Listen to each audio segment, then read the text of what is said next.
today's super important because we have to learn how to find 3 black keys.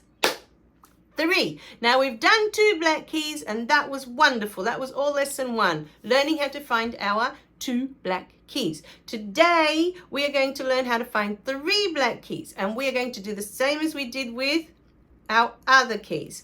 We're going to start by placing markers. So go and grab some pencils, crayons, whatever you used last time to put where you've got 2 white keys that sit side by side.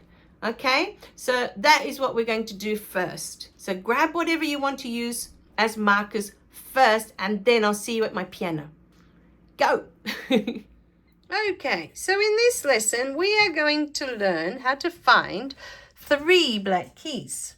And I thought we'd start the same as we did last time for the 2 black keys. We're going to use our crayons or pencils or whatever we used last time, right?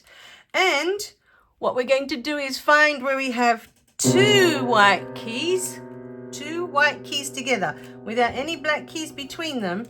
And that is where you're going to put a marker or a pencil or a crayon or whatever you want to call it. Okay, I call it a marker because it's marking that spot.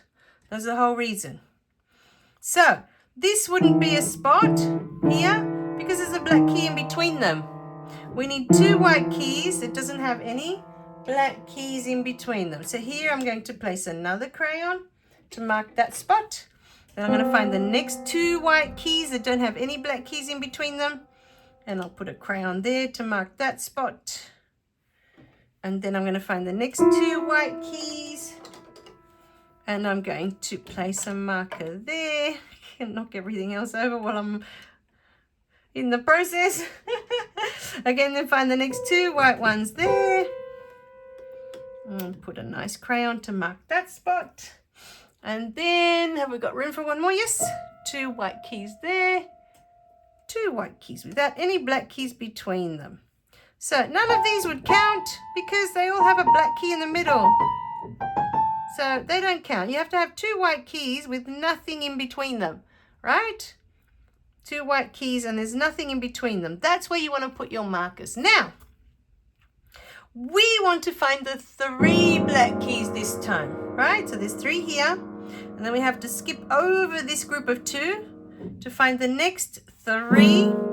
And again, we're going to have to jump over this group of 2 to get to the next 3. And there'll be another group of 2 to get to the next 3. So let's start from the top. We have our 3 black keys and we want to jump over this group to the next 3 black keys. And there'll be another group here that we don't want. We're going to jump over that group. And then we're going to have one more that we're going to jump over to get to the next 3. Because soon we want to learn the animals that are related to these 3 black keys. So it's very important that we can find them. So again, 3. And then find the next 3. And I usually find it's helpful to have these 3 fingers ready to go on them. So you know if you go onto the wrong group, you can't cover them, can you? You need to go to that one. Now remember, on your pianos and keyboards, you're going to have a lot more than just the ones we've done here. Okay, so find them all.